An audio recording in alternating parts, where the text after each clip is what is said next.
Hello, good morning. My name is Rasul Khan. I'm the president of Network of Religious Communities, and I am also the chairman of Council of Trustees at Islamic Society of Niagara Frontier. So Network of Religious Communities is basically an organization with a lot of religious organizations coming together, form a network and find a common ground, and then we have meaningful discussions between various faiths and denominations. Also at Islamic Society, it is a Muslim organization. We have two mosques. One is at Haim, 745 Haim Road. It's called Masjid al-Nur. And then there's another one at 40 Parker Avenue that's called Masjid al-Taqwa. And it is very sad and horrific with the incident that happened with an attack on Israel on October 7th. It has moved everyone. It was a terrible attack that happened. I condemn any acts of any terrorism or any acts of war crimes by an individual or an organization or a state. Violence is not going to bring any good. So we all know that. And it has been almost 3 weeks. And there's a lot of civilians are being killed by the bombing that's in Gaza. And it is very sad that it is still continuing, and humanitarian aid is not reached in that very, very low humanitarian need is there. And then they are in a very dire situation. And I also feel for the families of all the hostages that is there. And then that situation is also very sad. And from an Islamic society, we came as an organization. Muslims came together. What is that which we can do? We have a tool that's called prayer. So we call the community together. We pray for all the civilian lives that's lost in the Holy Land. We prayed for them. And as a network of religious communities, we did meet. We had in our meetings, we did brought this topic. We discussed. And we are doing 2 programs. One is we're trying to call for a peace prayer without any politics involved, but at least a peace prayer. Come together, read the scriptures, and pray for the people of the Holy Land. And then there we will also be conducting a listening circles program. These are the 2 programs which we can do as an organizations locally. And if you see, I'm sure you and your friends there will be a Jewish or the Palestinian person from Israel or from the Holy Land, that area. You will definitely have some friends, and that's something that I see day by day. We have the friends and suffering. There's a lot of pain and suffering going on. And we need to be strong. The United Network of Religious Communities is something that calls for it. We need to have a dialogue. We need to have the communities locally strong. And I can understand that emotions are very high and raw, and our loved ones back being killed or suffered with injuries, and then the way that it is going. The one thing which we can do is I request and I call for and I urge for a ceasefire immediately, and then have the humanitarian needs met in that area for the civilians, because these things are going on for years. We all know that, but because of this conflict, the common people who are living their lives, daily lives, everything is disturbed, and then the lots of families lost, and then we see that every day, and they're struggling. So at least what we can do here is, one thing is we can call for a prayer, we can call our elected officials and say, ceasefire, bring some resolutions to the area of the Holy Land. We all love that Holy Land, and let's do our part and help and build a strong local community here. Let's not be divided, be united. Thank you. Alex Lazarus Klein, I'm the rabbi of Congregation Shir Shalom in Williamsville. How am I doing? Not very good. This has been some of the hardest weeks of my life. Honestly, what happened on October 7th really threw me and the entire Jewish community for a loop. We turned to one another, but we have no idea how to respond, just pure and utter disbelief. On that Saturday morning, when I woke up, we had services in our synagogue for the holiday of Simchat Torah. And Simchat Torah, which is the celebration of the concluding and beginning of the Torah scrolls, is one of the most joyous holidays in the Jewish calendar. I was really excited to be able to read those last words of Deuteronomy, those first words of Genesis. But I woke up that morning and heard the news, and I really couldn't believe it.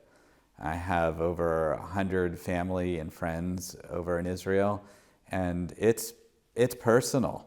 My sister-in-law just moved over there. My nephew just had a baby, and both nephews and my niece are in the army. Two of them are on the front lines as we speak. My best friend from high school is there, and many, many friends and family there. It's hard to even figure out what happened, how it could have happened. How could human beings do this to one another? How could this happen in 2023? For the Jewish community, this is the largest attack since the Holocaust. And it was that style of dehumanizing attack. In terms of what our congregation and the Jewish community has been doing, well, we've been trying to be there for one another, provide as many spaces as possible to be there. In the immediate aftermath, we had a vigil, we prayed together, we sang together, we hoped together. We just had a large concert fundraiser. We raised over $50,000 for efforts in Israel. People are really hurting and needy. They are completely unclear. We have no idea what's going to happen in the future. I'm hoping that peace will return. I'm hoping that stability will return. But I have no idea, and I don't know when. It's this unknown probably that's the scariest. Still, I'm an optimist at heart, and I do think ultimately we will find peace between all three Abrahamic religions, Judaism, Muslim, Islam, and Christianity, and I hope that it comes soon. Hello, I'm Beatrice Singer-Known. I'm a member of the Sikh community. I attend the Guru Nanak Sikh Gurdwara in Niagara Falls on 19th Street. It's a place of worship.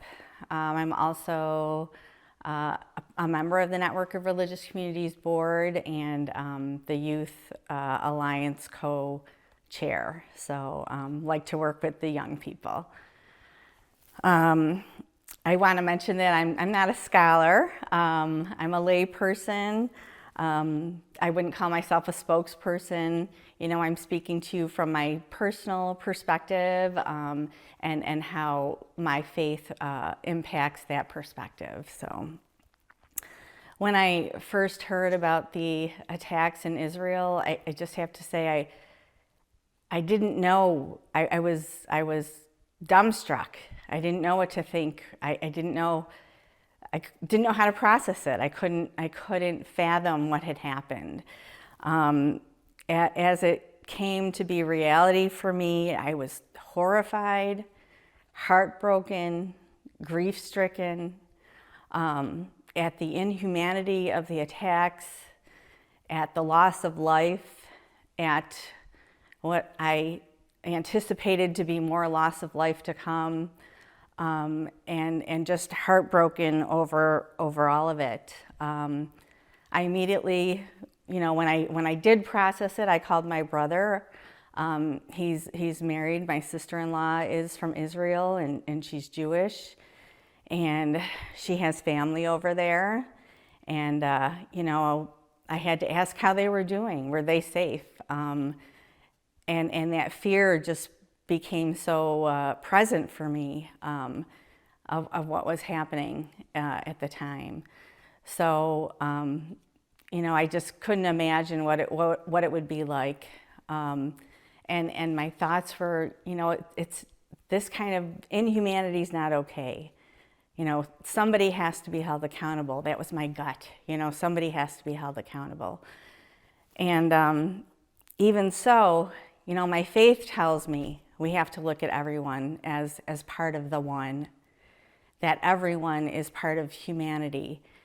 And, the humanity of people, it's challenged in times of war and in face of death and trauma. And that's when I think it becomes so important for us to really call on ourselves and each other to find that humanity. And it's difficult. It's difficult when you are trying to overcome these challenges of death and trauma. And also my faith tells me that even though we have to look at each other in humanity, that there's a time when you should fight, when it's just to fight. And, so there's this draw, these two sides of me that I feel, it's just pulling at my heart all the time. How do we get through this? How do we get past this? And so in terms of, what is our community doing? I hope that they're helping to bring forth that humanity that our faith tells us to.